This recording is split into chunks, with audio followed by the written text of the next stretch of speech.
There are three layers to the human body, and they're called the superficial, the middle, and the deep. And my experience as a structural integrator tells me that that is true. There are three layers to the body, and they are aptly named the superficial, the middle, and the deep. My experience of the body as a structural integrator is that each of those three layers are made of micro layers, hundreds, maybe thousands of micro layers that aren't acknowledged as existing by medical science. And that is where structural integration lives for me, in those micro layers.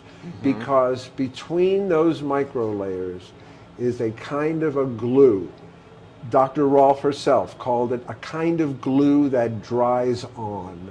And it glues these layers together in a way that keep them behaving as one layer. And then there are three of those. So you have three layers that are composed of hundreds or thousands of micro layers that are never expressed in the random body. And the nature of that glue body shows up for me as some kind of a crystalline structure.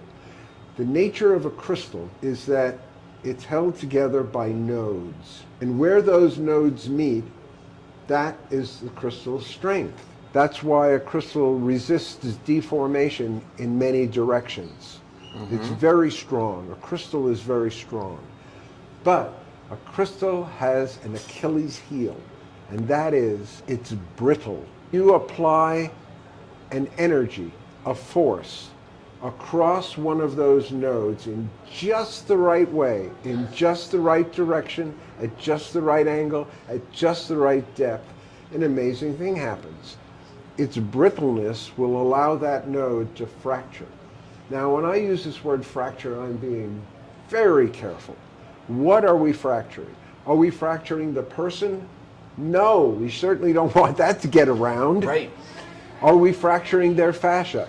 No, we don't want that getting around either. What we're fracturing is the glue, this crystalline glue body fixation that lives between the layers. Now, if I can fracture one of those nodes, it will put all of the load from that node onto the next node. And because it wasn't designed to hold that load, it will fracture also, putting the load on the next one, and the next, and the next, and the next, and the next. And hence we get the glide. And I call that running the stocking. If you've ever worn a stocking and snagged the heel and felt it run up your leg like that, that's exactly what's possible in fascia. Fascia can do the exact same thing. I consider this to be a very advanced technique.